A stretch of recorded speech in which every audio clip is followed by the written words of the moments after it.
Welcome everyone back to Pommy and Oz. Hope we're all doing really well. If you're new around here, do me the solid. Hit that like button, hit that subscribe. It really helps the channel out. Can't thank you enough for the support you've shown me. And you've been enjoying the content that's been pre-recorded and recorded on the fly. So thank you very much for that. Become a member of the channel if that's the kind of thing that floats your boat. We do some wonderful stuff. We've got, in February, some members-only live streams where we're covering the draft, some topics led by you, some live one-on-ones. It's going to be a real good crack, and we're going to ramp that up once I am back on deck with you beautiful people. And this morning I woke up to the great news that Jack Silvagni is out for the year with an ACL. Obviously great news, being facetious. I'm kind of used to this. I'm battered and worn down Blues fan. I am so used to players getting injured that it's not funny. So I thought this was asked by Adrian Salerno, good friend of the channel. Good day to you, AD mate. I hope you're doing well. Of what we might do to fix it. So obviously it opens up a list spot, as we know. And what the AFL allows, you've got till the last week of February, mid-February, to add a player onto your list. Now, there is a few options that I wanted to throw around. One, options of what you can do, options of what we could do structurally, and I thought that would be a good way to kind of get over the drama. But before we start, my heart, my soul, my love goes out to Jack. We're going to miss you, buddy. I know you're going to be around the club though, and you're going to be an absolute awesome cheerleader to really get through to these boys from the sidelines. We're all behind you, mate. You've got an army behind you as well, not just one person. You've got a whole flux of people that can't wait to see you run out round one 2025, and I'd imagine the noise is going to be like an amphitheatre when you return. So Godspeed, my friend. Look after yourself, and bloody hell, boys, back him up, get him going, and he's got some wonderful people to learn from, hasn't he? It's going to be a hard time for him mentally. He's got Marchbank there, Connors. He's got Doc, who's done it numerous times as well, some veterans, and then he's got some older heads who have been through disappointment and fought the way back, people like Pom Cotter and the like. So he's got some great heads around him who are going to really get around him, and Z Will, who has been doing this job for a couple of years now. So that's good. So let's have a look at it first. What have we lost? So it's interesting, only a couple of weeks ago we had Ash Hansen come out and talk about that he is a forward. And we all rejoice, myself included, because I think that's Jack's best position. I don't think it's behind the ball. I don't think it's a ruck. I think that was a good experiment. But I think long-term for Jack's career, he's got to nail down a role. And I think that that third forward, we've seen J-Matt when he plays that third marking player, which I don't think is his best job, incidentally, from Jack Martin, but it is what he's good at. I was kind of excited. So let's look at the options of bringing it in. So option number one is we pay Collingwood back. So there's two players on the market at the moment. There's a guy called Brodie McLaughlin, who's a key forward, used to play for Gold Coast, one that was dominant in the VFL, mid-age player.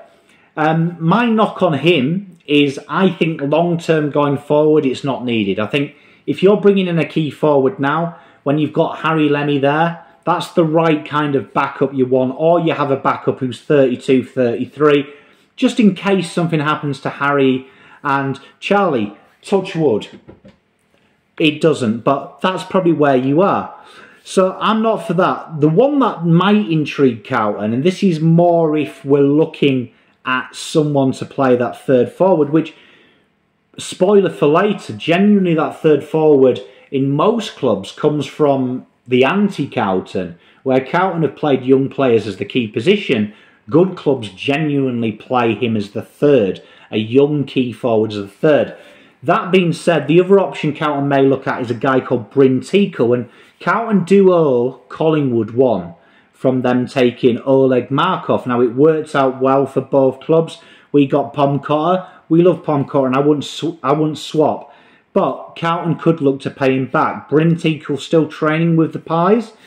Benefits of Bryn is he's played AFL. He's an able, serviceable player, because I don't think losing Jack is a travesty in the terms of personnel ready to play.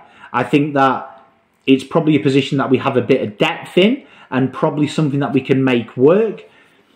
I do worry about them keys. So Bryn Teakle might be one who comes in, who can play ruck, he can play forward, and he can do a little bit of everything. So that might be something that Carlton really look at and think, maybe this is what we could do. Maybe this is the area here. And Bryn Teakle's played AFL football. We know he's AFL ready. Option 2 is Carlton do what they've done quite successfully, and that's go internally. And you may say, Pom, what does that mean? Well, what I mean by that is Carlton may look. Now, they've had Ramshaw and McMahon, Liam working with the seniors, and they've been training, what has to be said, all year with the seniors in all pre-season. If you went to both open trainings, I did see them in open training, the one that I missed, but the one that I went to, I did see them. But Archie Stevens, AJ Mills, Heath Ramshaw and Liam McMahon have both been there. And Liam McMahon may be that tasty option that Carlton go, well, he's really performed in the juniors, been through the Collingwood system, been through our VFL system. Obviously, they let Benny Crocker go because they're quite confident of what's coming through there. That may be an avenue they go down and go, right, that gives some validity to our VFL. He knows the system because the VFL mirror the system that Carlton play. And we get to have an early look at him and see what happens. And he's going to be in a developing role. Now, the third option, and this is probably the option with them options being discussed, I more lean towards. You look at MSD or you take the next best draftee. So someone like Cohen Sanchez, who was overlooked, could be that risk that Carlton go and go, let's go a different position. He's maybe been forgotten about. Or you wait to the mid-season draft, which I think is probably more diligent, because options 4 and 5 I'm going to present to you are the ones that I'm leaning towards. So mid-season draft, basically we wait, we look at the VFL. You could maybe dangle a VFL carrot in our own system, which helps with your acquisitions, which helps bring in the kids. Option 4, and this is probably the one where I'm thinking, and that's reading between the lines. Very interesting, last week Carlton put out a post that Doc is now a mid-forward and he's going to play a large amount of forward time. Now, when you look at JSOS's game, what do you think, right? Is that very good? He's a elusive third mark. He peels off his man. Very good at making himself available down that pocket with that deep lead. Can snag when he needs to. And also that intensity, isn't it? That pressure. Sam Docherty, for me, although not the same type of player, brings all them and more. Very good at peeling off his man down back, and we saw that towards the end of last year as well when he went a bit further of the ball, especially on the wing. He's not scared to lead. Also loves a snag, gives us an option that we probably don't already have outside of our keys, of someone who can boom the ball from 50 out, where a large amount of third tall marks are taken, that 50 mark, 45 out when they do a deep lead. So Sam Docherty may be one of them guys that now gets a bit more forward minutes, which then allows Carlton to be a bit more creative, with an Elijah Hollands pinch hitting on the ball as well, floating through half forward, and Jack Martin taking the big, neat, big crux of it. Other options as well, obviously Ashton Moore, he's built for this. I said he was the JSOS with that touch of class and kicking of both sides. Ashton comes in, he's going to have a great chance, and Elijah Hollands will be chomping at the bit here, playing that high half forward role, and Carlton simply keep that as a rotating area, slotting a variety of players in. Other option that's not been talked about enough for me is Harry Lemmy. By all reports, training the house down. And see what I said earlier in the video. Key forwards generally start their trade as the third tall. What a perfect opportunity. Working with two of the best in the business and key forwards. Being safe, being that extra body. He's been pinch hitting the ruck as well towards the end of last season, the VFL. Could be an option for an early season debut. Or, option 5. You start to get a bit creative and create these opportunities. We've seen with these injuries before, players start to thrive in new roles. And there's 3 players that I wanted to talk about. And I'm going to talk about them in my priority, least favourite to favourite. Right? So number 1 is Brodie Kemp. Do you swing him back forward? I don't like it because I think he's finally found his niche, and I've been saying this for years. He's a defender. He's an intercept defender. That is his niche, but that is an option. The same you could say with Mitch McGovern. I don't like it. Option 2, Jackson Binns. Playing very high up the ground. He's been working as defensive craft, but if you watch any of the draftee interviews I did, a lot of people mention Jackson Binns because of his ability at half forward. This could be a great option for Carlton because obviously Doc's playing at half forward, the club has confirmed, and the mid, and then pinch hitting down the back. It allows you to keep that rotation fresh, which means David Cunningham can be fresh, which is where I feel that Carlton missed a trick with Cunners towards the end of last season, of not rotating him and giving him chance to be somewhere else.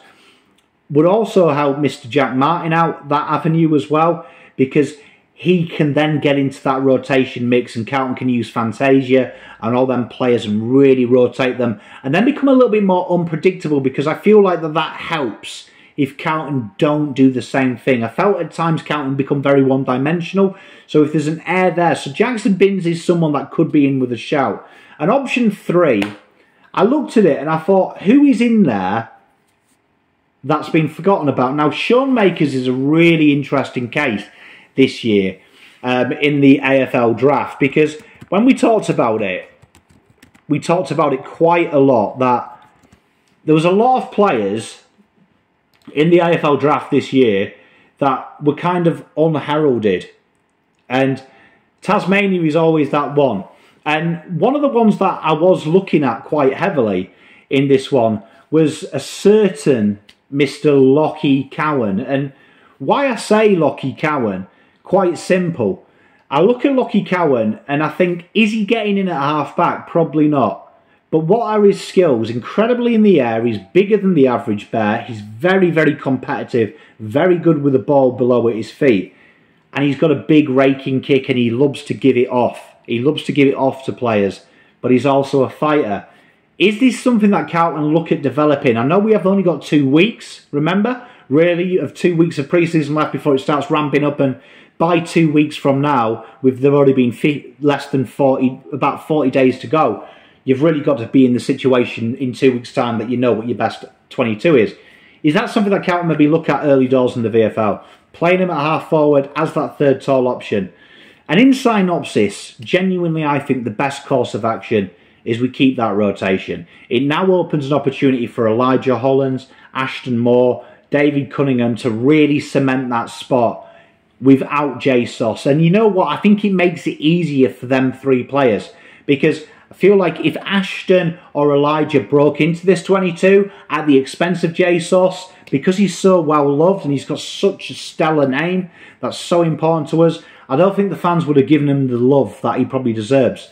And now there's a great chance that you can come in and be the heartbeat of the side, that the fans really have an affinity with Jack Silvani, and someone's going to have to take that mantle for 12 months, and whoever it will be gets to honour it. And I think it's a fast track to becoming a media darling. My early tip for me is Ashton Moore will get this job. Elijah will have first crack, but I feel like this is a job that once Ashton gets a bit of confidence, he's built for it. He's that medium-sized player, credible in the air, can kick with both feet. So I think by the bye, Ashton will be that man taking the pressure off Jack Martin, and that makes it really exciting, having 2 Jack Martins, Charlie and Harry, and then the marauding smalls of Fantasia, Motlop, Durden, and Owies and Co. That will be really exciting.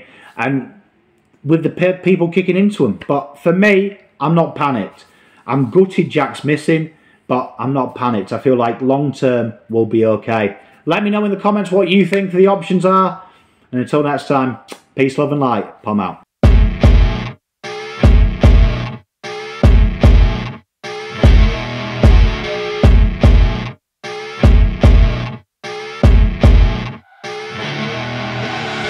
I see her rolling up, Uber black Cadillac, high heel boots and a sexy body full of tats. Baby's bad, oh baby's hella bad.